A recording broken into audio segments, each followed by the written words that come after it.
I spent 18 years building a college fund for my son Marcus. Every extra dollar, every bonus, every tax refund went into securing his future. So when I watched him walk across that stage as valedictorian, my chest nearly burst with pride. My controlling parents, who always favored my sister, were there too, oddly attentive. Then, during the celebration, they stood up and announced they were taking his college money for my nephew instead. I never saw it coming. Before I tell you what happened next, let me know where you are watching from. Hit that like and subscribe button to join our community of real-life stories that show how family drama can teach us about standing up for ourselves. Growing up, I never felt good enough for my parents. They controlled every aspect of my life, from the clothes I wore to the friends I made. My dad, Harold, was a successful accountant who expected nothing less than perfection, while my mom, Linda, was the enforcer, making sure his rules were followed to the letter. Nothing I accomplished ever seemed to measure up. My sister Trina, 4 years younger, experienced a completely different childhood. She received endless praise, expensive gifts, and unconditional support for every hobby or interest she pursued. When I brought home a B+, I was grounded for not trying hard enough. When Trina brought home a C, they would hire her a tutor and blame the teacher for not recognizing her potential. "You need to be more like your sister" became the soundtrack of my teenage years. While they paid for her dance lessons and cheerleading camps, I worked after school stocking shelves at the local grocery store to save for college. The message was clear: Trina was the golden child, and I was the disappointment. College was my escape. I worked hard for a partial scholarship, and there I met Karen during freshman orientation. Smart, confident, and fiercely independent, she helped me see the dysfunction in my family for what it was.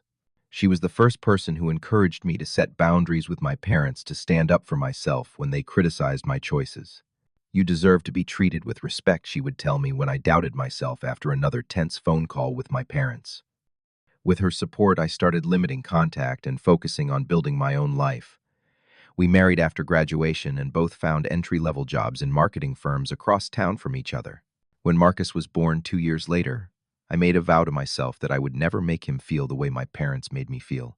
I would support him unconditionally, celebrate his successes, and help him learn from his mistakes without judgment or comparison. Most importantly, I would make sure he had the financial freedom to pursue his dreams without strings attached. That decision led to years of sacrifice. I picked up freelance graphic design work on weekends, while Karen took extra shifts at her marketing agency. We lived in a modest apartment for years, longer than our friends drove used cars and cut every possible expense. Every week, without fail, I put money into Marcus's college fund, starting with $25 when he was born, gradually increasing as our careers advanced. Throughout these years, we maintained minimal contact with my parents. Major holidays, occasional birthdays, a phone call every few weeks that always left me feeling drained. They complained about our small apartment, questioned why Karen went back to work instead of staying home with Marcus, and constantly compared our parenting choices unfavorably to how Trina was raising her son Jackson, who was born 3 years after Marcus. While we sacrificed and saved, my parents lavished attention and gifts on Jackson. Trina divorced her husband when Jackson was 5, moving back closer to my parents, who helped her financially and with childcare. She never had to worry about saving for Jackson's future because my parents repeatedly assured her they would take care of everything. As Marcus approached high school graduation, my parents suddenly showed renewed interest in our lives. They began calling more frequently, asking detailed questions about Marcus's college plans and scholarship applications. They invited us to dinner more often, bringing up how smart Marcus was, but also making pointed comparisons to Jackson. "It is too bad Jackson does not have Marcus's academic drive," my father would say. "But he is so creative and has such potential if given the right opportunities." Karen noticed the shift first. "I do not trust this sudden interest," she told me one night after another awkward family dinner. "Have you noticed how they keep bringing up financial aid and asking about Marcus's college fund?" Her instincts had never steered us wrong before.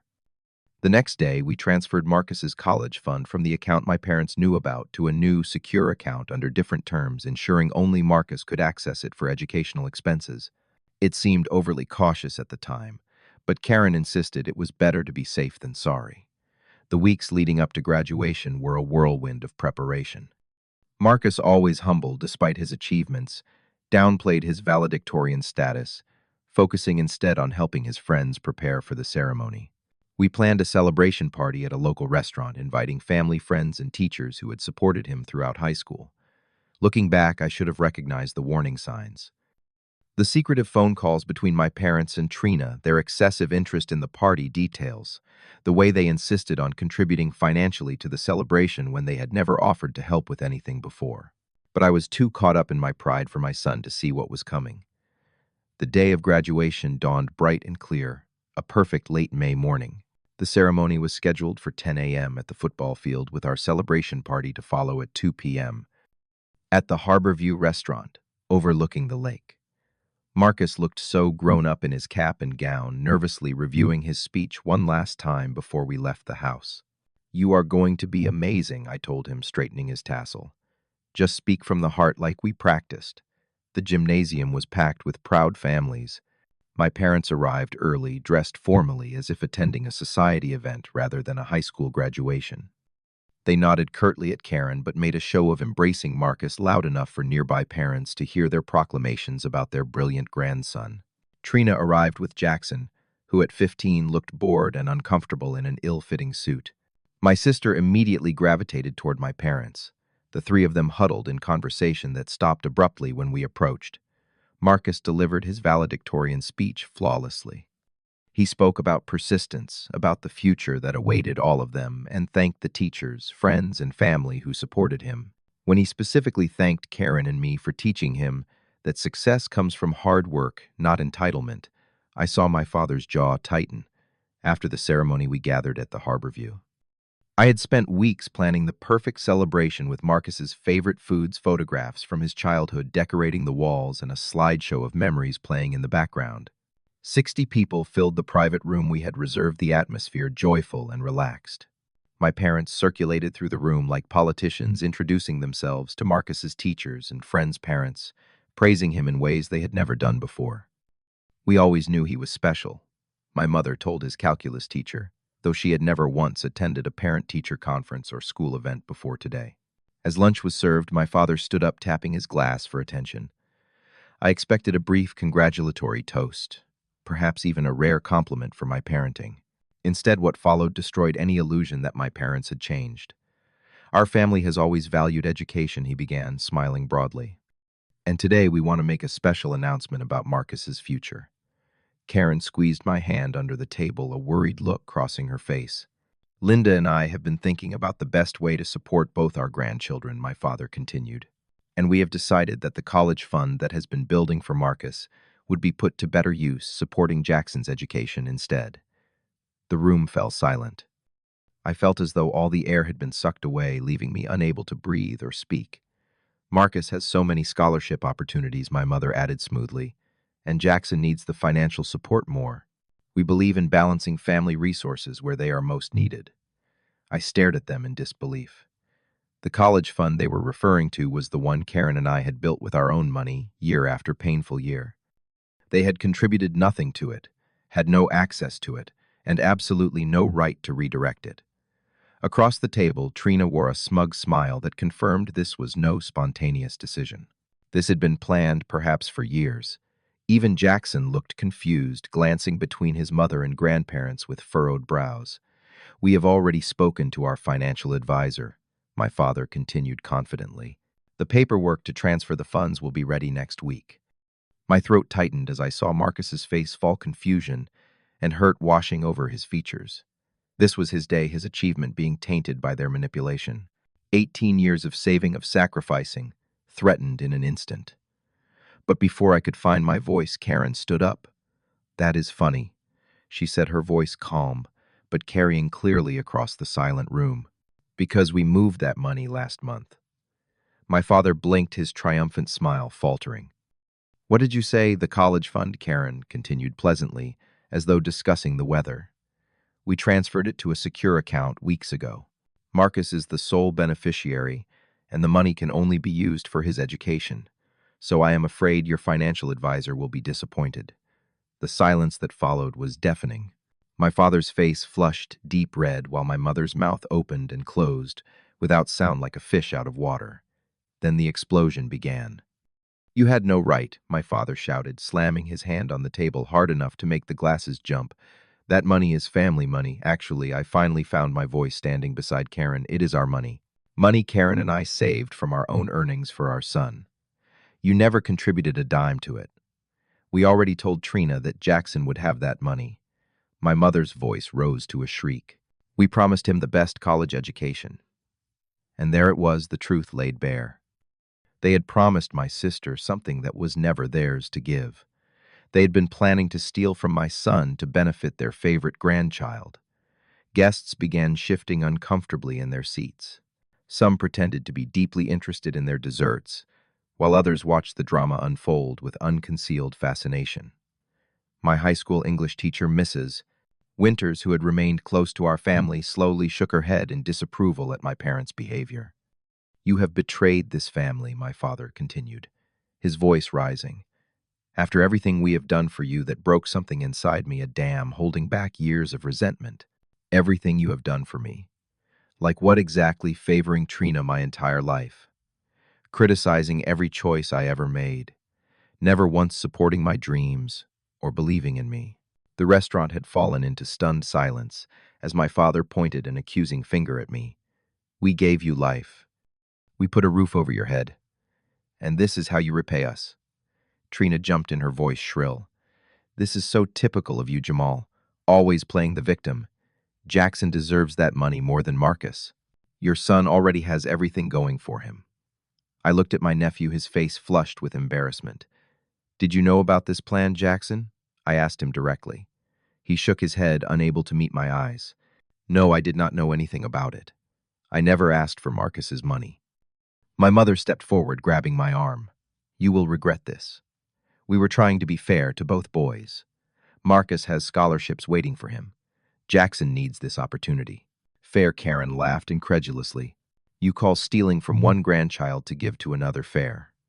What lesson does that teach either of them?" My parents had always possessed an unnerving ability to twist reality to suit their narrative. But seeing them try to justify theft as fairness in front of dozens of witnesses was shocking even to me. "You have always been ungrateful," my father spat. "Everything we did was for your own good, to make you stronger. And now you are raising Marcus to be weak and entitled." Those words hit Marcus directly. He stood up, his graduation cap still perched on his head. "Do not talk about my dad that way," he said, his voice steady despite his youth. "He worked 3 jobs some years to put money aside for me. What did you ever do except criticize him?" Pride surged through me at my son's words. At 18, he had the courage to stand up to his grandparents in a way I had struggled to do well into adulthood. My father turned his attack to Marcus now. "You ungrateful boy. We were going to help you network for internships. We were going to introduce you to important people. But now you can forget all that." "I do not want your networking," Marcus replied calmly. "I would rather succeed on my own merits than use connections from people who would steal from me." Several of Marcus's friends stood up and moved to stand beside him, a silent show of solidarity that brought tears to my eyes. My Aunt Catherine, my father's sister, approached slowly. "Harold, Linda, this is inappropriate. You are ruining your grandson's graduation celebration. Whatever financial arrangements exist between families should be discussed privately, not announced as some kind of power play at a party." "Stay out of this, Catherine," my father growled. "This is between us and our son." "No," I said firmly, finding a strength I never knew I possessed. "This conversation is over. You have shown your true colors today, and I will not allow you to hurt my family anymore." I looked around the room at the guests, many of whom had watched me grow up, who had supported Marcus through school years. I apologized to everyone for this disruption. This party is to celebrate Marcus and his achievements. Please enjoy the rest of the afternoon. My father's face contorted with rage. "If you choose to defy us on this, you are no longer part of this family.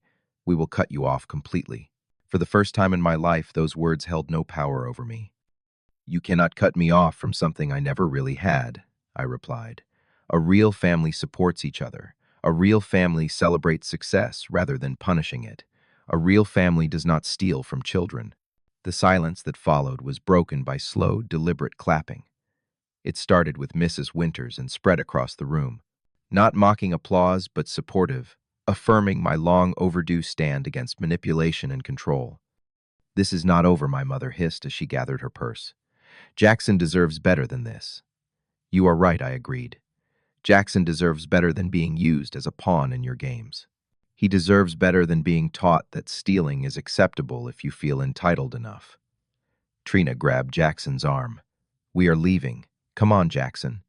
To everyone's surprise, Jackson pulled away. No, Mom. I want to stay and celebrate Marcus's graduation. This is wrong what you and grandparents tried to do. The look of betrayal on Trina's face was quickly replaced by cold anger. Fine. Stay. See if I care. She stormed out after my parents, the restaurant door slamming behind them. Jackson approached Marcus awkwardly. I am sorry about all this. I had no idea they were planning to take your college fund. Congratulations on graduating valedictorian.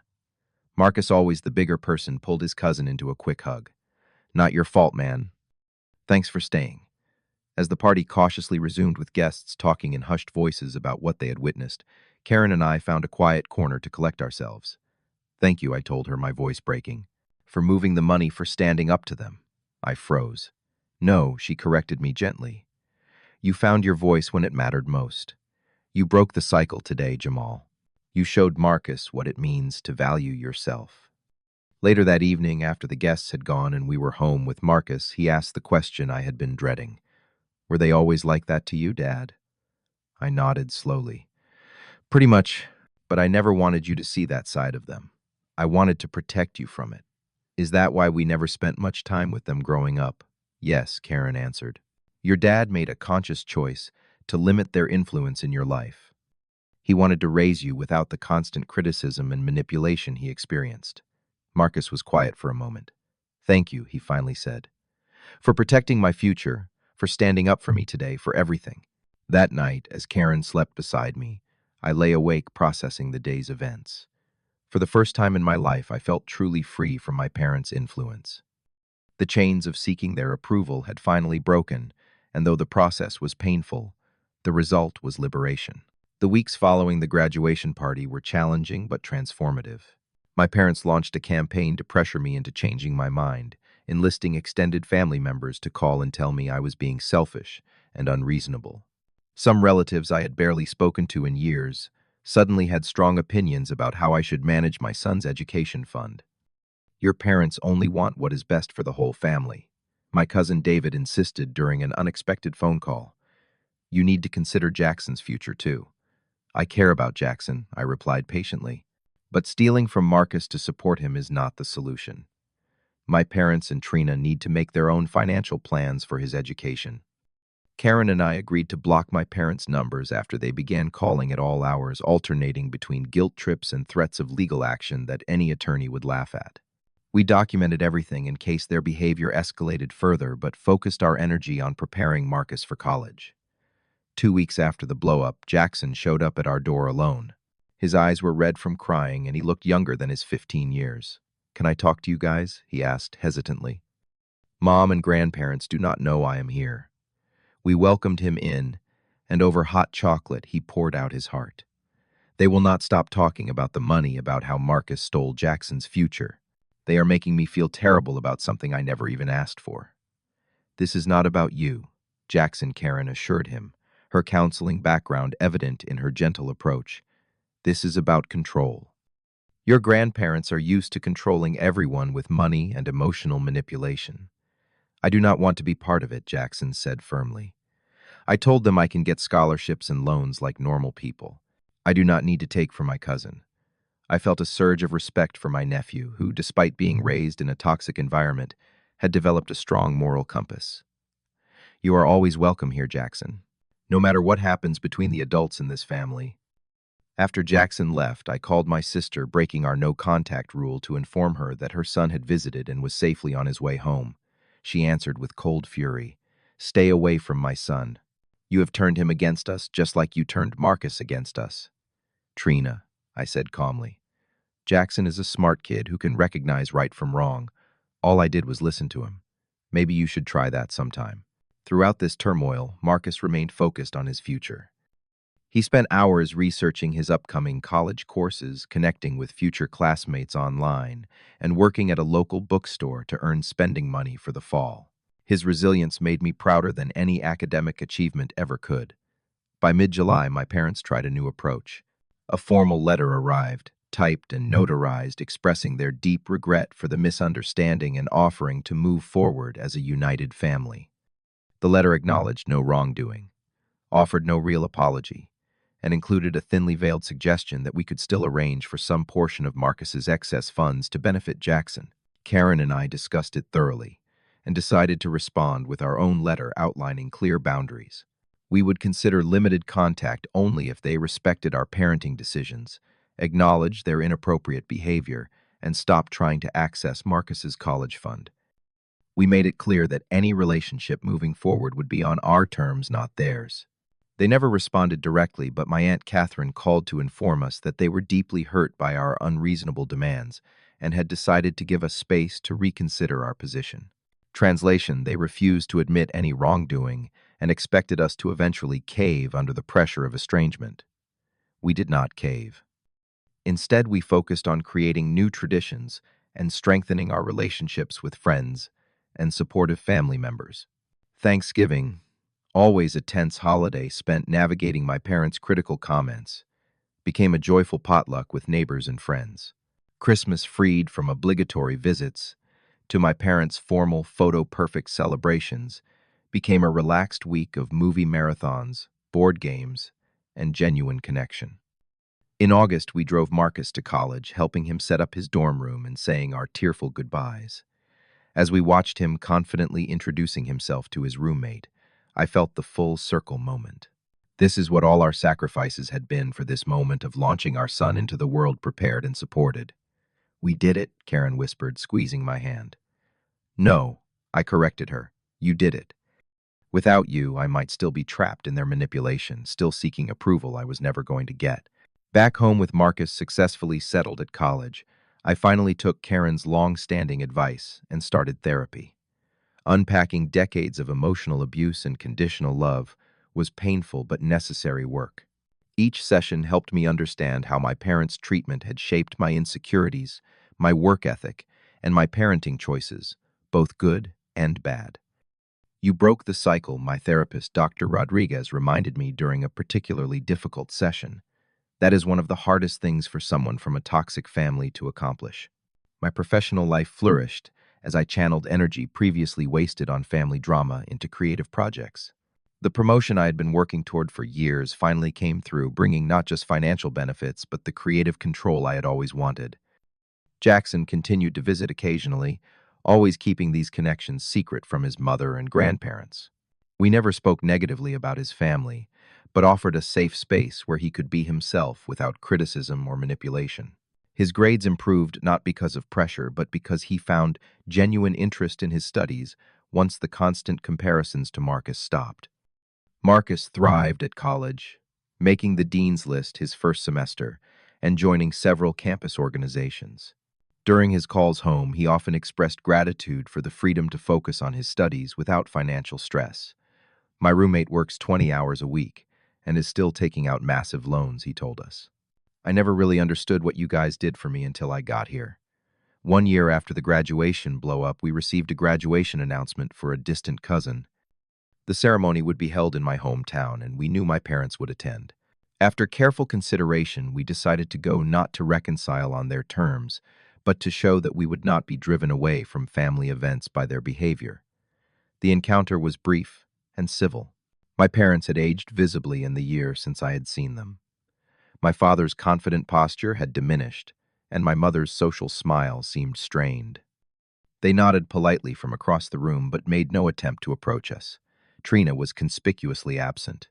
Aunt Catherine later told me that my parents had lost significant status in their social circle after several guests from Marcus's graduation party shared the story of their attempted financial manipulation. "They care more about their reputation than anything," she confided. "The public embarrassment hit them harder than losing contact with you and Marcus." That information did not bring me joy, but it did bring closure. My parents had not changed. They still cared more about appearances than genuine relationships. The difference was that I no longer needed their approval or acceptance to feel whole. The journey from that explosive graduation day to where I stand now has taught me lessons I never expected to learn in my 40s. I discovered that standing up for yourself is rarely easy but always worthwhile. I learned that family is defined by love and respect, not by blood or obligation. Most importantly, I realized that breaking generational patterns of control and manipulation is the greatest gift we can give our children. Have you ever had to stand up to family members who tried to control you with money or guilt? Did you find the strength to break toxic patterns in your own family? Share your story in the comments below. If this resonated with you, please hit the like button. Subscribe to hear more stories of family dynamics and personal growth, and share this with someone who might be struggling to set boundaries with manipulative relatives. Thank you for listening to my story. And remember, the family we choose and nurture with love is more valuable than the family we are born into.